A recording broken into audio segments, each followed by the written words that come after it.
It could feel like the end of an era for Manchester United when they face Man City this weekend. Erik ten Hag is busy gearing his side up for their final battle of a grueling season, and the stakes couldn't be higher as they look to prevent their noisy neighbours from making the loudest noise imaginable with another step towards the treble. United know they will need to be at their very best to have any chance of beating a side that finished 14 points ahead of them in the Premier League this season, and for a certain set of players, it could be their closing act representing the club. Ten Hag has already achieved his main goals of qualifying for the Champions League and winning a trophy during his debut campaign, but there is no ignoring the fact this weekend's match could be the one that defines the overall success of the season. No matter what happens, Ten Hag deserves praise for raising standards and expectations so quickly in such a short space of time, an achievement made even more impressive given the circumstances he has had to work under. It is important to remember the United manager is still less than a year into the job, and his first campaign was always going to be one of transition and transformation as he looks to shape the squad in his vision.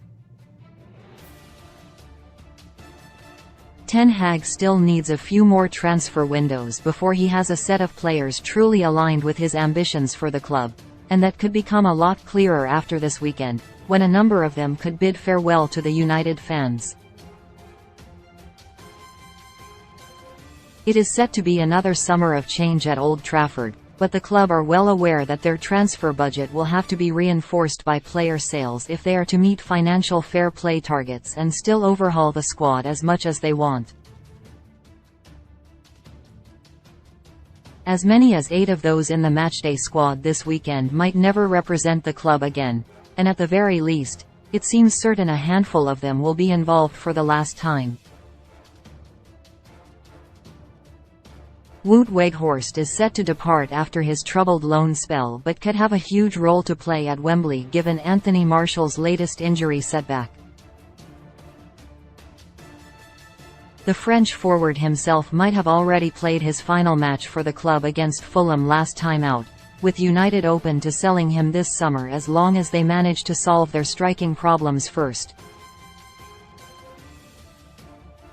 A decision also had to be made on Marcel Sabitzer, who has also experienced somewhat of a turbulent spell at the club. The Austrian has been an improvement on the other squad options, though it remains to be seen if he is really of the quality Ten Hag wants to add this summer. Speaking of those squad options, it could well be the final time that Fred puts on a United shirt as well. The Brazilian midfielder is the only outfielder to have been included in every matchday squad this season, and despite some monumental performances, the club is open to selling him as they look to recruit a younger player in his position. The most notable farewell will most likely be that of United club captain Harry Maguire, who is widely expected to leave the club this summer after falling down the pecking order.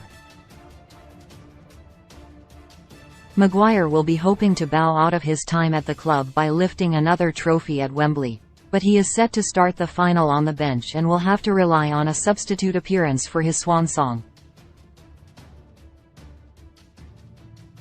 There is also a possibility that it could be the final time Aaron Wan-Bissaka features for United. They were open to selling him last year and could yet be persuaded to part ways if an appropriate offer comes in, though they are not believed to be actively looking to move him on following his recent resurgence. Jack Butland could be on the bench for the final time ahead of the expiration of his loan, and academy duo Brandon Williams and Anthony Elanga could also be involved one last time before they are moved on this summer. United will have to say bye before they can buy.